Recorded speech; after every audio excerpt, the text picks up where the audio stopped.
Crimen y castigo, una mirada contemporánea al derecho penal. Buenos días, buenas tardes, buenas noches. Un saludo especial a quienes nos escuchan hoy en un nuevo episodio de Crimen y Castigo. Yo soy Valentina del Sol. Yo soy Camilo Urbano. Y yo soy Yesid Reyes, todos del Departamento de Derecho Penal de la Universidad Externado de Colombia.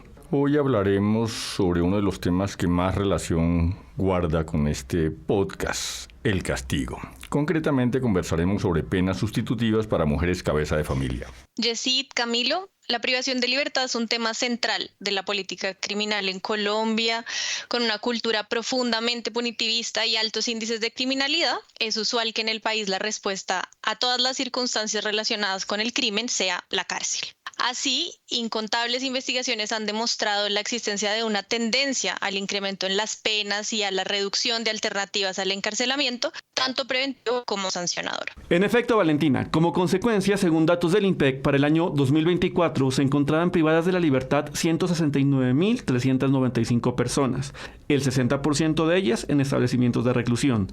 Varias de estas personas se encontraban en centros carcelarios con hacinamiento. Si bien el promedio se ha reducido de un 52% en 2019 a un 24% en 2024 a causa de las medidas implementadas en el marco de la pandemia COVID-19, aún hay varios centros de reclusión con hacinamiento cercano al 100%. En todo caso, Camilo, después del 2022 se registra una nueva tendencia al incremento del porcentaje de hacinamiento. Sin embargo, se trata de un fenómeno con manifestaciones diferentes entre los hombres y las mujeres, pues del total de personas privadas de la libertad en establecimientos carcelarios, solo el 6,5% son mujeres. Yesid, Camilo, hablar de privación de la libertad en Colombia, así como de las causas y las consecuencias del crimen, es una tarea compleja que no podemos limitar a un solo episodio. Sin embargo, en este episodio yo les invito a que centremos nuestra atención en la situación de las mujeres privadas de la libertad que en particular se encuentran pagando condena por delitos como hurto, tráfico de estupefacientes u otros delitos cuya pena sea igual o inferior a 8 años de prisión. Yo haría una precisión más, Valentina. Entre los delitos cometidos por mujeres en Colombia, vale la pena puntualizar o hacer referencia a delitos como el hurto y el tráfico de estupefacientes a escala reducida, que suelen ser delitos asociados a desigualdades económicas. Por eso, Yesid, entre otras razones, se promulgó hace ya 2 años, el 8 de marzo del 2023, la Ley 2292 de 2023, en virtud de la cual las mujeres cabeza de familia condenadas por hurto, tráfico de estupefacientes u otros delitos cuya pena sea igual o inferior a 8 años de prisión, podrán solicitar la sustitución de la pena de prisión por servicio de utilidad pública. Para hablar de este tema, hemos invitado a Ana Lucía Moncayo, docente investigadora del Centro de Investigación en Política Criminal de nuestra universidad, del Externado, que no solo es experta en esta materia, sino que hace parte del proyecto que desde el Externado contribuye a la implementación de esta ley. Bienvenida, Ana Lucía. Gracias, Valentina del Sol, y gracias también a Yesid y a Camilo por esta invitación. Estoy muy contenta de compartir con ustedes este espacio. Pues comencemos, si te parece, Ana Lucía, por desarrollar un tema que acabamos de enunciar de manera muy genérica, y es cuáles son las diferencias en los índices de criminalidad entre hombres y mujeres en Colombia y a qué atribuyes esa diferencia. Bueno, pues una de las principales diferencias en los índices de criminalidad entre hombres y mujeres en Colombia es que el primer delito por el que se encuentran la mayoría de mujeres privadas de la libertad es el tráfico, fabricación y porte de estupefacientes. Y en los hombres este es el cuarto delito después del homicidio, hurto y concierto para delinquir. Otra diferencia es que el segundo delito por el que están privadas de la libertad las mujeres es el concierto para delinquir. De las investigaciones realizadas en el Centro de Investigación en Política Criminal, confirmamos que la Fiscalía hace por defecto la imputación del concierto para delinquir en los delitos de tráfico, fabricación y porte de estupefacientes. De manera que se aumenta la cantidad de pena para estas mujeres, que en promedio es de 10 años y 2 meses. Otra diferencia con los hombres es que las mujeres son el eslabón más débil de la cadena del narcotráfico, mientras que los hombres están dentro de la organización del narcotráfico, lo que significa que la pena resulta desproporcional frente a la conducta realizada, porque prácticamente se les está aumentando la pena por este delito, ¿no? Las principales conductas por las que están privadas de la libertad estas mujeres son llevar consigo estupefacientes al interior de las cárceles de hombres o vender en pequeñas cantidades. Digamos, estamos hablando del narcomenudeo, ni siquiera llega a ser un microtráfico. Y por lo tanto, las cantidades, digamos, de las investigaciones que hemos realizado, estamos hablando de 50 a 100 gramos, ¿no? En su mayoría. Entonces, definitivamente, pues la pena es desproporcional, es totalmente desproporcional.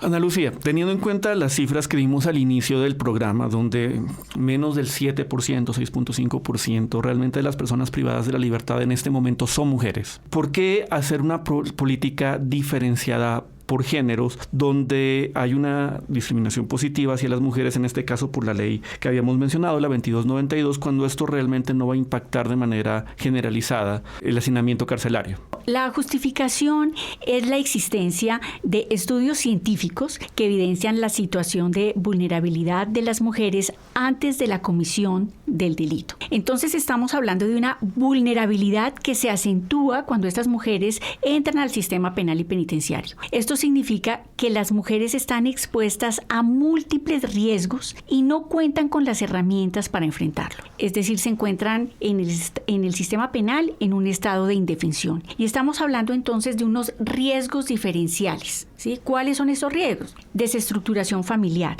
cambio de roles de los miembros de la familia al estar las mujeres privadas de la libertad, sus hijos, deserción escolar, embarazos adolescentes, el riesgo de drogadicción por parte de los hijos, riesgo de ilegalidad también. Y es importante tener en cuenta que estas mujeres en prisión se encuentran cumpliendo una pena en solitario, ¿sí? Es importante, esto no sucede en el caso de los hombres, ¿sí? Cuando los hombres están privados de la libertad, reciben visitas a menudo. Esto no sucede con las mujeres. Entonces, estamos hablando de unas mujeres que carecen de un capital simbólico, que no se pueden defender en el sistema penal. Entonces, como decía Bourdieu, aquí se trata de mujeres que carecen de un capital económico, cultural, escolar y social. Me parece supremamente importante lo que acabas de decir y quisiera recalcarlo. Entonces, ese tipo de medidas no son medidas de deshacinamiento carcelario, son medidas para proteger población vulnerable, en este caso a las mujeres. Sí, en este caso, pues la ley 2292 del 2023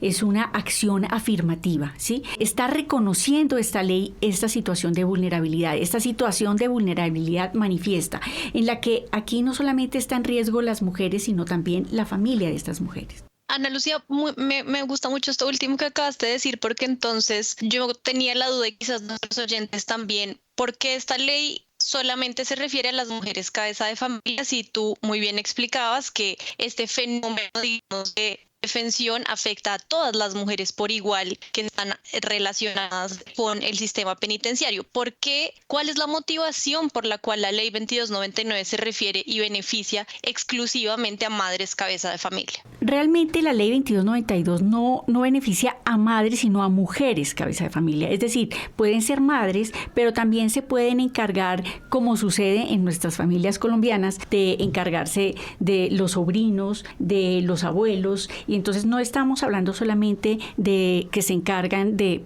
sus hijos, ¿no? Es como, en principio, uno partiría de que es madres cabeza de familia, pero realmente estamos hablando de las mujeres cabeza de familia. Ana Lucía, en concreto, ¿cuál fue la motivación de la ley 2292 del 2023?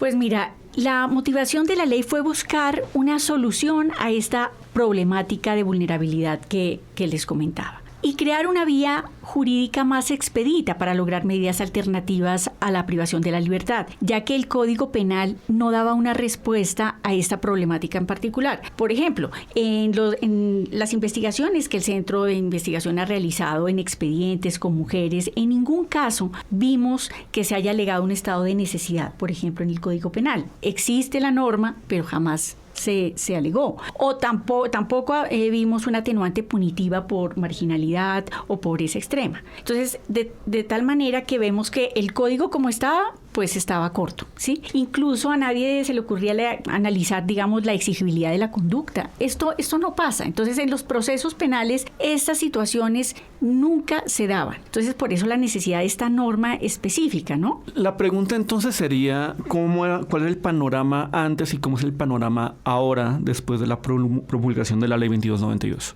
Digamos, el panorama antes de la promulgación de esta ley era un panorama bastante punitivo, donde no había lugar ni siquiera al otorgamiento de la prisión domiciliaria para mujeres cabeza de familia. Incluso los jueces negaban la domiciliaria por la gravedad del delito o por considerar que son un mal ejemplo para los hijos. También por considerar que las madres no eran cabeza de hogar.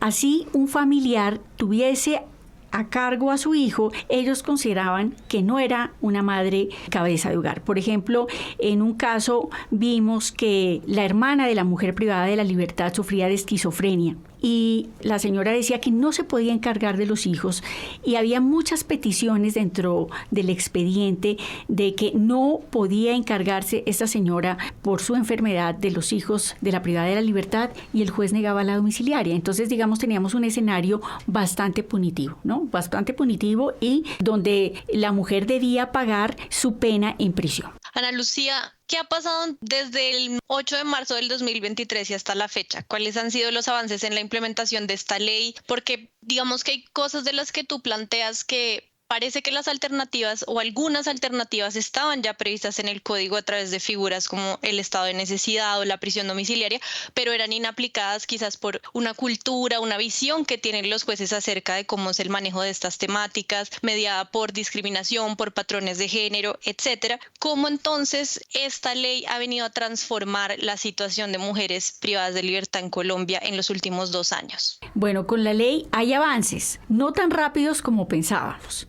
Recuerdo que una vez salió la ley, los medios de comunicación informaron que al otro día saldrían 4.000 mujeres de la cárcel. Al día de hoy tenemos 134 mujeres que han salido por, digamos, el beneficio de utilidad pública. En Medellín han salido 45, en Bucaramanga 12, más o menos en Yopal 10, Manizales 8 y en Bogotá, que se demoró bastante, apenas pues vamos como por 8 mujeres. Lo cierto es que continúa, digamos, de alguna manera, por decirlo así, esa cultura punitivista y también esos prejuicios de género que no se pueden cambiar de un día para otro. Hay hoy juezas y jueces que cuentan ya con esta herramienta, una herramienta jurídica para sustituir la pena de prisión por el servicio de utilidad pública. Ahora hay jueces, digamos, es un avance, ¿no? Hay jueces y juezas que se han sensibilizado ante esta problemática y han reconocido la situación de marginalidad al momento de la comisión del delito, la condición de mujeres cabeza de hogar y también que han reconocido que estas mujeres viven su prisión en solitario. Son jueces y es muy importante resaltar aquí que muchos de estos jueces, de los 134 casos, son jueces que de oficio comprueban y verifican estas dos condiciones con su equipo psicosocial o con sus asistentes judiciales. Estos funcionarios revisan la información que se adjunta al proceso, revisan las bases de datos estatales que determinan el nivel socioeconómico de las personas para saber si son beneficiarias de protección social o algunos subsidios para determinar la marginalidad y la condición pues de mujer cabeza de hogar. Entonces aquí podemos resaltar, digamos, estos avances. Son jueces también que están reconociendo el criterio de jefatura de hogar, no con la ausencia del apoyo familiar, sino con la imposibilidad de ese familiar de hacerse cargo de su hijo. Entonces es importante, digamos, estos aspectos, ¿no? Y son jueces que no limitan la jefatura del hogar al aspecto económico de proveedora, sino también al aspecto socioafectivo. Y eso es muy importante porque la mujer pues juega un rol importante en la familia. De la misma manera hay otro avance importante y es que se han sensibilizado aproximadamente 30 organizaciones o instituciones que han dispuesto de más o menos 2.500 cupos para que las mujeres puedan hacer su servicio de utilidad pública en sus instituciones. Entonces aquí estamos, digamos, demostrando que existen instituciones, que existen organizaciones comprometidas con esta ley ley que reciben estas mujeres y que están dispuestas, digamos, a darle otra oportunidad. La Facultad de Derecho de la Universidad Externado de Colombia siempre ha trabajado no solamente en el ámbito del derecho penal, sino también en el de la criminología. Desde hace 60 años, que hoy cumple, pues este año cumple el departamento 60 años, se han impartido clases tanto de derecho penal como de criminología, e incluso en el nuevo pensum que tiene la Facultad de Derecho, la criminología se mantiene como una asignatura obligatoria, a diferencia de lo que hacen otras universidades en Colombia y en el mundo, que la tienen simplemente como una facultativa o electiva. Incluso hace ya 3 décadas la universidad tomó la decisión de crear un centro de investigación en política criminal para llevar esos conocimientos del derecho penal y la criminología a la práctica, para materializar en reformas legales o en políticas de tratamiento del delincuente muchos de los conocimientos que se producen aquí en el externado. Y a partir de eso quisiera que nos contaras cómo ha contribuido el Centro de Investigación en Política Criminal del externado a la implementación de esta ley. Digamos, desde el Centro de Investigación, nosotros hemos contribuido desde distintos puntos de vista. Uno de los puntos de vista con el que hemos contribuido es desde la investigación. A través de la investigación hemos dado a conocer, visibilizado la problemática de la situación de las mujeres privadas de la libertad, y también hemos realizado recomendaciones de política pública. Entonces, digamos, desde el punto de vista académico, hemos estado presentes, pero también desde la incidencia. En esta ley específicamente apoyamos la iniciativa en su momento del senador Rodrigo Lara. También intervinimos ante la Corte Constitucional en su momento para defender la constitucionalidad del proyecto frente a las objeciones presidenciales, porque digamos ya había pasado los 4 debates y en el momento de la sanción el presidente decide objetarla, y ahí también pues participamos, tenemos una red de investigadores de política criminal y conocedores de esa problemática, todos hemos participado ahí. Y también la incidencia ha sido como sociedad civil ante la Corte Constitucional en el seguimiento del estado de cosas inconstitucional carcelario.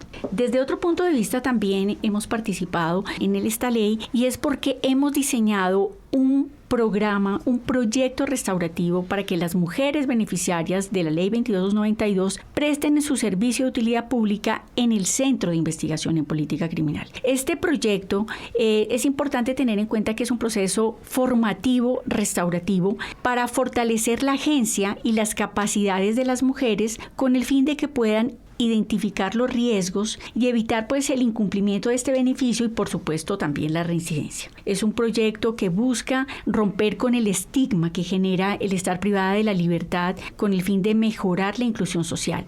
Es importante decir que en el centro de investigación tenemos dispuesto un subsidio de transporte para que estas mujeres puedan asistir y prestar el servicio de utilidad pública en el centro de investigación. Nuestro propósito es fortalecer a estas mujeres para que puedan también realizar este servicio en el centro y más adelante en otras unidades también de la universidad. ¿Tú recuerdas cuáles fueron esas principales objeciones que tuvo Presidencia de las que te referiste hace un rato? Recuerdo de las objeciones presidenciales, una de ellas era que era un delito muy grave, o sea, la gravedad del delito. Y otra objeción, si mal no recuerdo, era también que se afectaba el principio de igualdad porque debería ser trasladada, digamos, esta situación a los hombres, ¿no? Eso era un poco contradictorio porque en un principio no la aceptaba por la gravedad del delito, pero después también la objeción era porque no se le aplicaba a los hombres y que podía ser inconstitucional.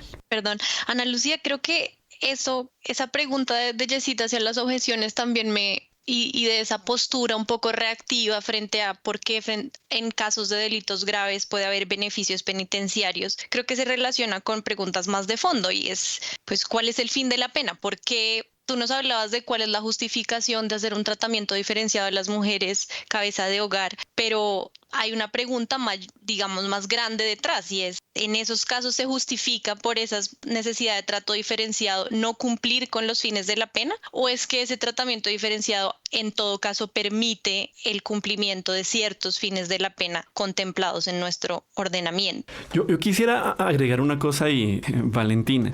Es que, a ver, yo sí creo que hay una concepción punitivista generalizada en Colombia, y no solo de los jueces, que son quienes imponen la pena, sino también en general de la sociedad. Y cuando Valentina habla de los fines de la pena, fundamentalmente está hablando un poco de para qué, y es una pregunta que nos tenemos que hacer como sociedad, ¿para qué imponemos una pena? El derecho penal se ha molestado en preguntarse hecho de eso desde mucho tiempo, y pues modernamente eso lo vemos reflejado en el artículo 4 de nuestra ley 599, de nuestro Código Penal. Entonces nosotros hablamos de retribución, de teorías retributivas, teorías absolutas, teorías relativas, prevención general, prevención especial, teorías unitarias, aditivas, la dialéctica de la unión de Roxin, inclusive teorías unitarias como la de Jacobs. Un poco mi reflexión es esta. Nosotros como sociedad creemos que la pena solamente se impone o para castigar o para poner ejemplo. Y si bien eso en el artículo 4 puede ser relativamente cierto, lo que realmente dice nuestra ley y los avances del derecho penal y de la criminología es que las funciones de la pena van mucho más allá que el simple castigo, ¿sí? El crimen y el castigo no son necesariamente van uno seguido del otro.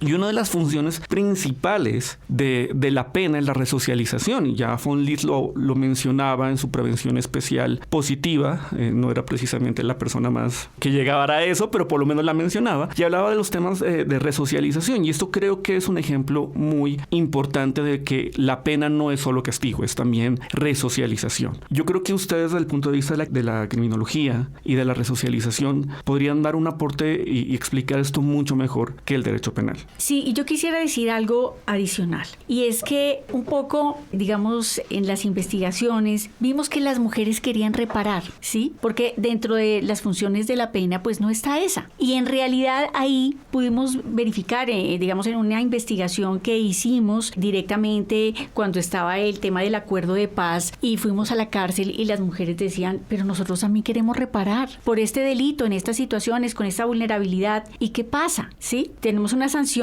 en promedio de 10 años y 2 meses, ¿sí? Eso por un lado. Y por otro lado, en los expedientes yo pude verificar solicitudes y peticiones que le hacían el juez, ¿cómo puedo reparar? Y este es un ejercicio, esta ley permite, y digamos en este caso lo hablo por el proyecto, que el centro está trabajando con estas mujeres. Esta medida tiene un potencial restaurativo. Las mujeres están haciendo un trabajo comunitario, entre comillas, trabajo para reparar. Se supone que el delito es un delito muy grave, que muchas veces el juez no daba la domiciliaria porque sacaba el argumento de la gravedad del delito. Y el delito era muy grave ¿para quién? La sociedad no le importaba.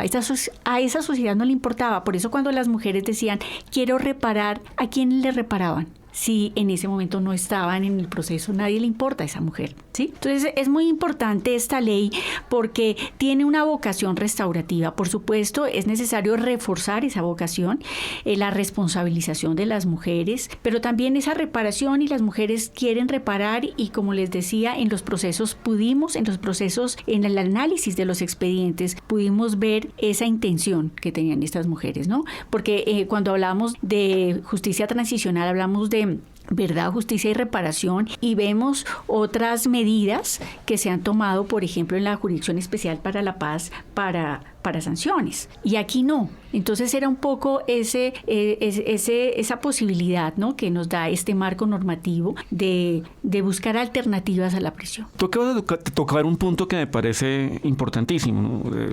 Digamos, las mujeres querían reparar y a veces los jueces no sabían cómo hacer una reparación en un delito que por definición, por lo menos en lo que tiene que ver con el tráfico de estupefacientes, es un delito que afecta, digamos, bienes jurídicos colectivos. Pero sí me llama la atención una cosa importante, importante, y es ¿qué retos, qué dificultades ha tenido la aplicación de esta ley? Este es uno, pero seguramente habrá muchos más. Hemos hablado del punitivismo estatal, hemos hablado de la dificultad de reparación, pero ¿qué otros retos han ustedes encontrado? Pues digamos en la práctica lo más difícil es la deconstrucción de esos prejuicios de género, ¿sí? Por parte de los funcionarios judiciales. Pensar, por ejemplo, en algunos casos que la mujer no es madre cabeza de familia porque pues está privada de la libertad y por lo tanto pues no va a ser madre cabeza de familia, tiene un familiar y no es madre porque además no tenía el elemento económico que soportara para el juez esa definición, ese concepto. Entonces, por ese lado,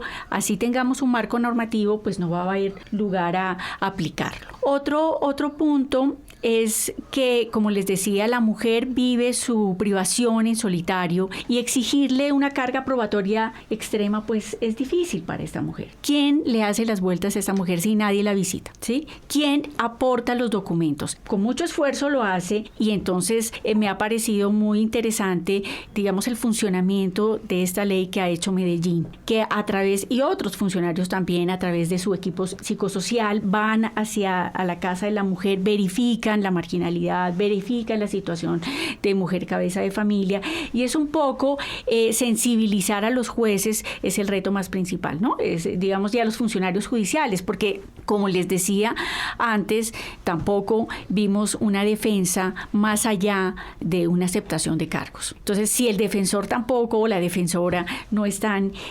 sensibles a esto, pues es muy difícil dar aplicación a esta ley. En su momento, pues uno de los retos también fue superar esas objeciones del presidente. Ana Lucía, para cerrar, me gustaría que en 30 segundos le contaras a nuestros oyentes hacia dónde debería avanzar la política criminal con perspectiva de género en Colombia, bueno, en el corto plazo.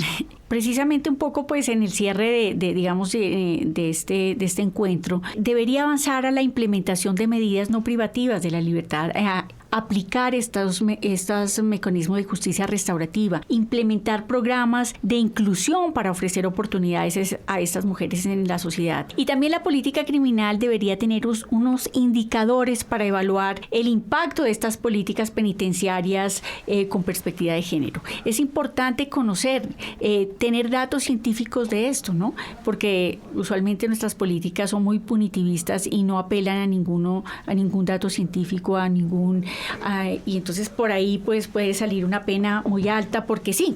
Entonces, pues pienso que crear indicadores para evaluar el impacto son necesarios. Es una necesidad. Ana Lucía, muchas gracias por acompañarnos hoy.